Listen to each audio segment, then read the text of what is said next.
পরিষদের পক্ষ থেকে প্রথমেই আমি অভিনন্দন জানাচ্ছি বাংলাদেশের নবনির্বাচিত রাষ্ট্রপতি মোহাম্মদ ফখরুল ইসলাম আলমগীর সাহেবকে। এবং আমরা আশা করছি, দীর্ঘদিন আপনারা দেখেছেন যে এই পে স্কেলের জন্য যে কত লড়াই সংগ্রাম আমরা করে যাচ্ছি, বঞ্চিত কর্মচারীরা আশা করছে যে মাননীয় প্রধানমন্ত্রী জনাব তারেক জিয়ার মতো একজন প্রধানমন্ত্রীর সুযোগ্য পেয়েছি। এই জন্য আমরা ধন্যবাদ জানাই।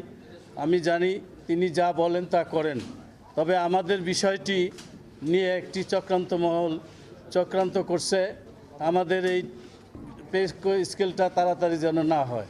আমরা আশা করব আমরা রাজপথে নামার আগে, বিভিন্ন অফিসে কর্মসূচি পালন করার আগেই এই মাসে 30 তারিখের মধ্যে আমাদের প্রজ্ঞাপনটা জারি করবে।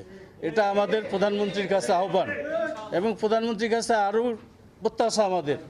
বাংলাদেশে আউটসোর্সিংয়ের নামে প্রত্যেকটি সরকারি অফিসে চতুর্থ শ্রেণী কর্মচারী নিধন করা হচ্ছে, নিষ্পেষিত করা হচ্ছে। তাদেরকে যেভাবে কন্ট্রাক্টরের মাধ্যমে রক্ত চুষে খাচ্ছে, এটা বাতিল করে সরকারিভাবে নিয়োগ প্রদান করতে হবে এবং পোশাকের টাকা কর্মচারীদের বেতনের সাথে দিতে হবে। আমাদের কর্মচারীদের জন্য এই বৈষম্যমূলক পে কমিশন আমরা চেয়েছি, কিন্তু আজও বৈষম্যমূলক কিছু আমরা দেখিনি।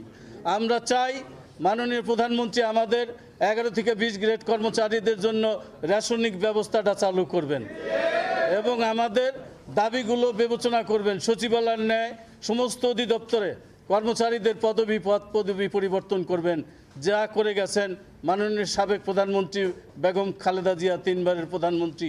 অনেক দাবি আমাদেরকে দিয়েছে। আজকে তার সুযোগ্য সন্তান, আজকে দেশের প্রধানমন্ত্রী, তার কাছে আমাদের প্রত্যাশা। আমরা কেন আন্দোলন করব? আমরা কেন রাজপথে যাব? আমরা তো অনেক প্রত্যাশা করে তাকে পেয়েছি। আজকে যেই শহীদদের রক্তের বিনিময়ে আজকে আমরা এই অর্জিত সরকার পেয়েছি, গণতান্ত্রিক একটি সরকার। সেই সরকারের কাছে তো আমাদের অনেক কিছু প্রত্যাশা। আজকে যে ফ্যাসিস্ট সরকার আমাদের যে নির্যাতন নিপীড়ন করেছে, সে থেকে মুক্তি দেওয়ার জন্যই তো আজকের সরকার। তার কাছে আমরা চাবো যে আমাদের এই বৈষম্যমূলক একটি পে কমিশন, আমরা যেটা চাচ্ছি সর্বনিম্ন আমাদের 35,000 টাকা বেতন নির্ধারণ করতে হবে। আর যদি এর থেকে কোনো কাটছাঁট হয়, তাহলে তার পরবর্তী দাবি আদায় ঐক্য পরিষদ পরবর্তী কর্মসূচি দিতে